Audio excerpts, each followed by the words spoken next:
नमस्कार दोस्तों, आज मैं एक बार फिर लेके आया हूँ ऑल्टो K10 AGS यानी कि ऑटोमेटिक गियर शिफ्ट, जो कि हाल ही में लॉन्च हुआ है।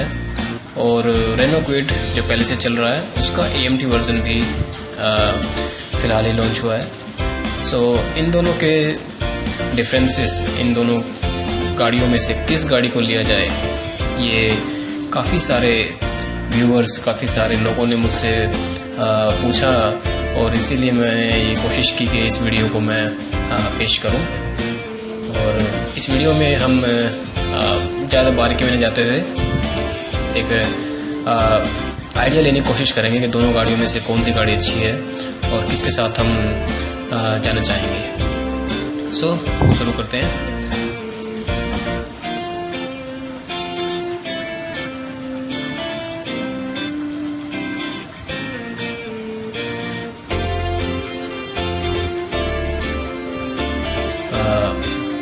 ये पहले बात कर लेते हैं इंजन की। इंजन में दोनों गाड़ियों लगभग सेम है। दोनों गाड़ियों में 1000 सीसी का इंजन लगा हुआ है। Alto K10 998 CC petrol variant और क्विड जो कि 1.0 AMT जो ऑटोमेटिक जो ट्रांसमिशन में आ रही है वो भी 999 सीसी यानी कि 1000 सीसी में आ रही है। और यहाँ मैं बताना चाहूँगा कि जो 799 यानी कि जो 800 सीसी गाड़ियाँ हैं क्विड की, जो वेरिएंट है 800 सीसी का बेस वेरिएंट, उसमें आपको AMT नहीं मिलता है। AMT सिर्फ 1.0 में आ रहा है और दोनों गाड़ियाँ बहुत अच्छी हैं। हालांकि ऑल्टो K10 को ज़्यादा प्रेफर करते हैं लोग जब 1.0 की बात होती है, क्योंकि वो ज़्यादा पेपी फील होता है, एक पकड़ आपके पास ज़्यादा नज़र आती है। हालांकि जब क्विड में हमने देखा है कि क्विड को भी जब से AMT वेरिएंट इसका लॉन्च हुआ है तो काफ़ी लोगों की डिमांड बढ़ी है। और ये ऑल्टो K10 का एक ये भी लोगों का मानना है कि जो फेसलिफ्ट था वो काफ़ी पुराना हो चुका है और नए फेसलिफ्ट की तैयारी में है मारुति, और इसलिए शायद हो सकता है कुछ लोगों को K10 पसंद ना आए, या फिर वो SUV जो कॉम्पैक्ट SUV का एक मॉडल अपने दिमाग में लेके चलते हैं और रेनो क्विड उस पर खरा उतरती है, तो रेनो क्विड के साथ जा सकते हैं। और दोनों के इंजन की बात करें ओवरऑल तो दोनों गाड़ियों का इंजन बहुत अच्छा है। दोनों गाड़ियों में आप किसी भी गाड़ी के साथ जा सकते हैं। और जो AMT वेरिएंट जो क्विड का है उसमें बस खास आपको ये फैसिलिटी है कि उन्होंने अभी रिसेंटली जो एक नया तरह का सिस्टम लॉन्च किया है, जो कि उसको वो एक डायल जो वो बोल रहे हैं कि डायल आप वर्ड उन्होंने यूज़ किया है उस AMT गियर नॉब की जगह। और आगे चलते हैं। पावर की बात करें दोनों गाड़ियों में तो काफ़ी अच्छा खासा पावर है। लगभग दोनों गाड़ियाँ बराबर हैं। दोनों गाड़ियों में कोई फ़र्क नहीं है। पावर और टॉर्क दोनों का 67 bhp का पेट्रोल वेरिएंट आपको ऑल्टो K10 में मिलता है और टॉर्क आपको 3500 का मिल जाता है। दोनों गाड़ियाँ जो आप फील जब आप गाड़ी चलाएंगे फर्स्ट टाइम, जब आप गाड़ी लेके चलेंगे फर्स्ट गियर में, तो गाड़ियों के जो दोनों का पिकअप है वो बहुत अच्छा है।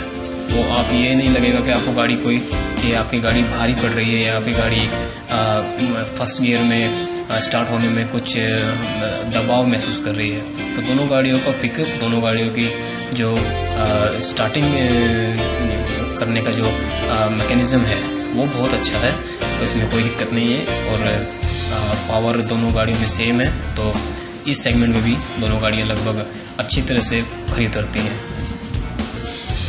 डिमेंशन की बात कर लेते हैं। डिमेंशन यानी कि आपकी लंबाई और आपकी चौड़ाई जो गाड़ी की है वो कितनी है।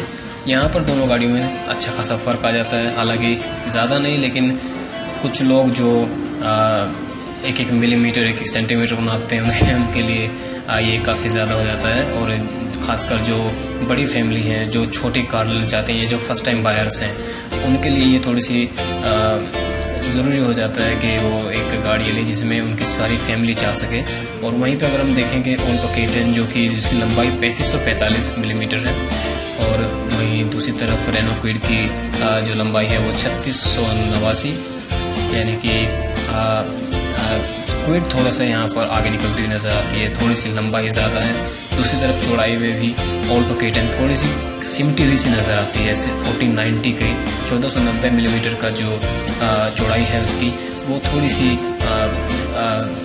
यहाँ पर कुछ लोगों को थोड़ा सा असहजता महसूस हो सकती है कि वो अनकंफर्टेबल हो सकते हैं कि भाई गाड़ी थोड़ी सी चौड़ाई अगर गाड़ी में थोड़ी और होती तो ये गाड़ी बहुत अच्छी बन जाती है। दूसरी तरफ आपको क्विड जो मिलती है वो 1500 लगभग 80 मिलीमीटर की चौड़ाई मिलती है, तो वो ये काफ़ी अच्छी मानी जा रही है। तो ओवरऑल सेगमेंट में देखें तो डिमेंशन के मामले में क्विड थोड़ा सा आगे निकल जाती है।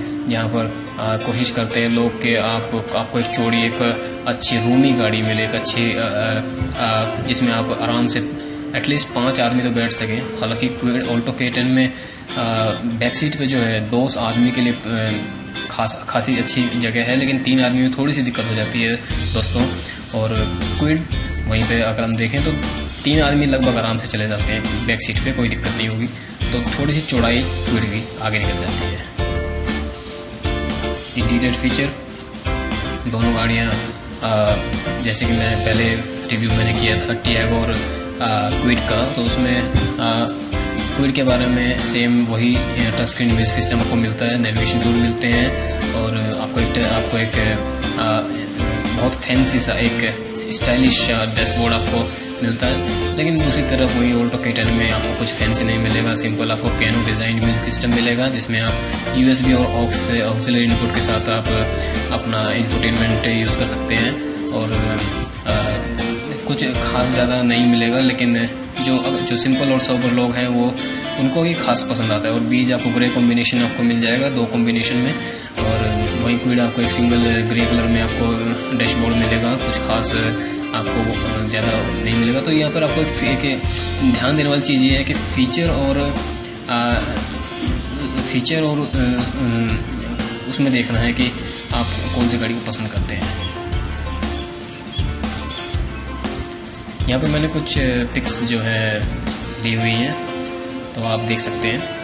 और ये ऑल्टो K10 का इंटीरियर है, और जैसा कि मैं आपको बता रहा था कि आपको जो है बीज एंड ग्रे 2 तरह का कॉम्बिनेशन मिलता है डैशबोर्ड में। और जैसे कि आप देख सकते हैं आपको पियानो और डिज़ाइंड म्यूजिक सिस्टम मिलेगा, इंफोटेनमेंट सिस्टम मिलेगा, और सिंपल सोबर सा डिज़ाइन है, कोई ख़ास ज़्यादा वो नहीं है कि आप फ्लैशी कुछ भी नहीं है, फैंसी ज़्यादा नहीं है, सिंपल सोबर है। और इसमें एक चीज़ मैं आपको दिखाना चाहूँगा कि जो स्टीयरिंग के ऊपर जो स्पीडोमीटर के पास जो आपको ये सिल्वर कलर का क्रोम आपको लगभग इस तरह का डिज़ाइन आपको दिया गया है, काफ़ी अच्छा खासा लुभावना सा लगता है। और मुझे खासकर पसंद आया है कि ये स्पीडोमीटर के पास जो थोड़ा सा दिया हुआ है डिज़ाइन, ये बहुत अच्छा लगा मुझे। और उसके अलावा ज़्यादा कुछ खास नहीं है, सिंपल ये बीज कलर लेने से ये है कि थोड़ा सा गाड़ी में थोड़े एयरीनेस आपको थोड़ी सी ज़्यादा मिलती है, थोड़ी सी हवादार से लगती है गाड़ी। और दूसरी तरफ आगे चलते हैं, ये आपका रेनो क्विड का इंटीरियर है, और जैसे कि आप देख सकते हैं सिंपल एक ग्रे कलर का आपको कॉम्बिनेशन मिलेगा, कुछ भी आपको वो नहीं है, सिंपल सा एक आपको वो मिल रहा है इंफोटेनमेंट सिस्टम। और आपको जैसे कि आप टच स्क्रीन भी देख सकते हैं सामने, इंफोटेनमेंट सिस्टम जो है आपका वो टच स्क्रीन है, उसमें आपको ऑक्सिलरी इनपुट आपको मिल रहा है, USB मिल रहा है, और AC कंट्रोल्स हैं। और दूसरी तरफ स्ट्रिंग के ऊपर जो स्पीडोमीटर है वो डिजिटल है, सो डिजिटल स्पीडोमीटर है, ये बहुत अच्छी बात है कि इसमें गाड़ी में आपको मिलता है। हालांकि ऑल्टो K10 में आपको ऐसी चीज़ नहीं मिलेगी। और AC वेंट जो है वो बहुत अच्छे हैं, AC वेंट से कोई दिक्कत नहीं है। और बीच में जो सेंट्रल कंसोल है वो बहुत अच्छा ब्यूटीफुली इसको प्लेस किया हुआ है।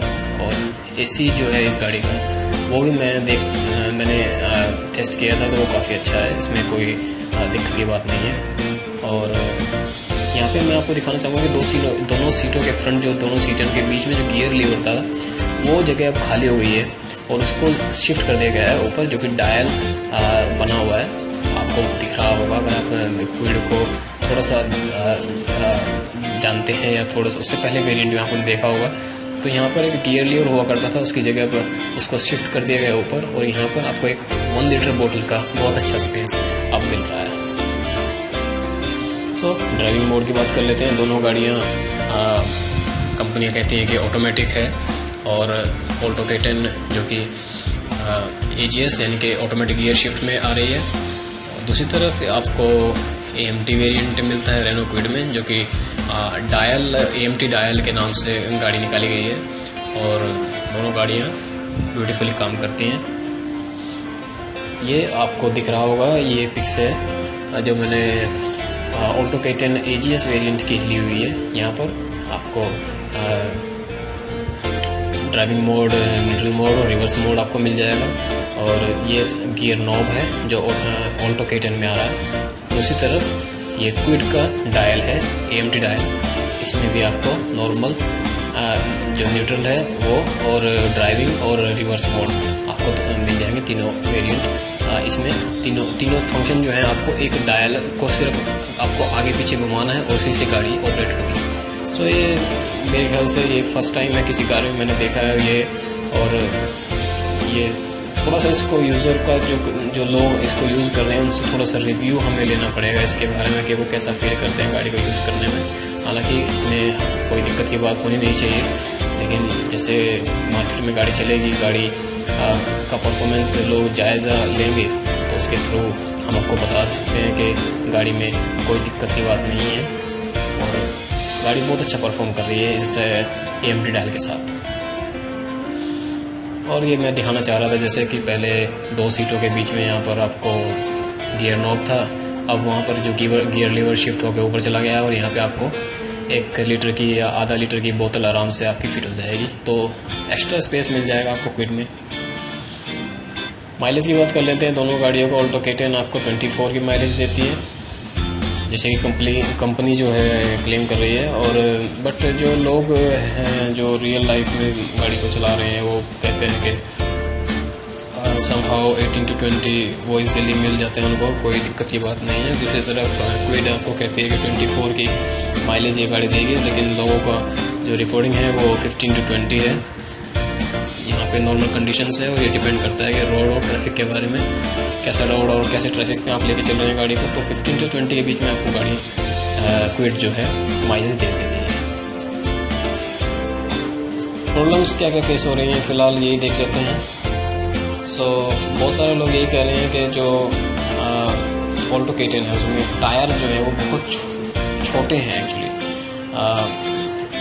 और थोड़े से पतले टायर हैं, जिससे कि कंट्रोल जो रोड पे है, ग्रिप है, वो थोड़ा सा बनाने में थोड़ी सी असहजता, अनकंफर्टेबल हो जाते हैं लोग। थोड़ा सा अगर गाड़ी 100 से ऊपर चलती है तो लोगों ने यही रिकमेंड किया है कि आप गाड़ी को 100 तक रखिए, 100 से नीचे चलाइए तो कोई दिक्कत नहीं है। हालांकि उससे ऊपर जाने में गाड़ी में थोड़ी सी वाइब्रेशन ज़्यादा हो सकती है, या सड़क से आपकी जो ग्रिप है मिलती है वो आपको थोड़ी सी फील नहीं होगी।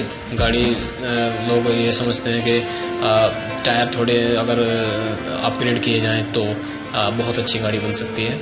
दूसरी तरफ क्विड में कोई ख़ास प्रॉब्लम नहीं नज़र आ रही लोगों को, और 100 से ऊपर जाने पे सेम वही। हालांकि ये ज़्यादातर छोटी सेगमेंट की गाड़ियां हैं, इनिशियल स्टार्टिंग प्राइसेस जो इनके हैं वो बहुत कम है, तो इसलिए सब इनिशियल सेगमेंट की गाड़ियां हैं, बेस लेवल की गाड़ियां हैं, तो इनसे ज़्यादा एक्सपेक्टेशन भी नहीं कर सकते कि हम 100 या 150 तक गाड़ी लेके जाएं और वो वाइब्रेशन ना हो। तो ऐसा कोई ख़ास वो नहीं है, लेकिन बहुत सारे लोग ये रिपोर्ट करते हैं कि भाई 100 से ऊपर जाने पे गाड़ी आउट ऑफ कंट्रोल फील होती है, या इंजन जितना 100 की स्पीड से नीचे जाते हैं उतना अच्छा चलता है, उतना 100 से ऊपर जाने पर उतना अच्छा फील नहीं करता। सो ये थोड़ी बहुत दिक्कतें हैं, लेकिन मैं भी यही कहना चाहूँगा कि अगर आप एक बेस लेवल की गाड़ियाँ ले रही हैं तो आपको इतना ज़्यादा एक्सपेक्ट नहीं करना चाहिए कि आपको गाड़ी बिल्कुल भी प्रॉब्लम ना दे। 100 से ऊपर या 120, 150 पे आप जाएंगे तो ऑब्वियसली गाड़ी वाइब्रेट करेगी, और हो सकता है कि छोटी मोटी प्रॉब्लम आपको नज़र आए। और इसी के साथ जो ऑन रोड प्राइसिंग की बात कर लेते हैं। ऑल्टो K10 जो कि 3.55 लाख ऑन रोड आ रहा है, और इसी के आसपास आपको बाकी सिटीज़ में, बाकी स्टेट में भी आपको गाड़ी मिल जाएगी। और 3.55 ऑन रोड दिल्ली की बात कर रहा हूँ मैं फ़िलहाल, और दिल्ली में ये जो है और 3.55 लाख में आ रही है। दूसरी तरफ क्विड का जो AMT वेरिएंट है वो 4.74 लाख में आ रहा है। और जैसे कि मैंने कहा कि 800 सीसी में AMT आपको नहीं मिलता है, तो इसलिए आपको ये थोड़ा ज़्यादा लग रहा है। क्योंकि और दूसरी तरफ आपको मैं जो ये 3.55 लाख दिखा रहा हूँ, ये बेस मॉडल का कीमत है। AMT AGS की कीमत थोड़ी ज़्यादा होगी, उसके लिए आपको शोरूम से या आपको नेट से चेक करना होगा। अगर आपको ऑल्टो K10 पसंद है तो मैं यही रिकमेंड करूँगा कि पहले आप शोरूम में जाइए, पता कीजिए पूरा, उनके जो डीलर है उनसे बात करिए, और कस्टमर रिप्रेजेंटेटिव होगा वहाँ पर, उससे बात करिए और कंफर्म कीजिए, टेस्ट ड्राइव कीजिए, तब गाड़ी लीजिए। दूसरी तरफ ये भी क्विड में भी यही सेम तरीका अपनाइए। आप जाइए और कस्टमर रिप्रेजेंटेटिव से बात कीजिए, टेस्ट ड्राइव कीजिए गाड़ी, तब आपको अगर अच्छी लगे तभी गाड़ी लीजिएगा। और फाइनली बात कर लेते हैं ऑल्टो K10 और क्विड का कंक्लूजन कर लेते हैं। सो अगर कोई नया आदमी है जो पहली बार गाड़ी ले रहा है, फर्स्ट टाइम जो बायर है, और वो चाहता है कि गाड़ी ली जाए जिसमें टेंशन फ्री हो, ज़्यादा पहुँच पहुँच ना हो, ज़्यादा कुछ दिक्कतें ना हो आए फ्यूचर में, या शुरू के तो 3-4 साल कम से कम कोई ख़ास प्रॉब्लम ना हो, तो मारुति के साथ जा सकते हैं। क्योंकि मारुति ने लोगों का दिल जीत रखा है पहले से ही, और इसीलिए उसको मार्केट का किंग कहा जाता है।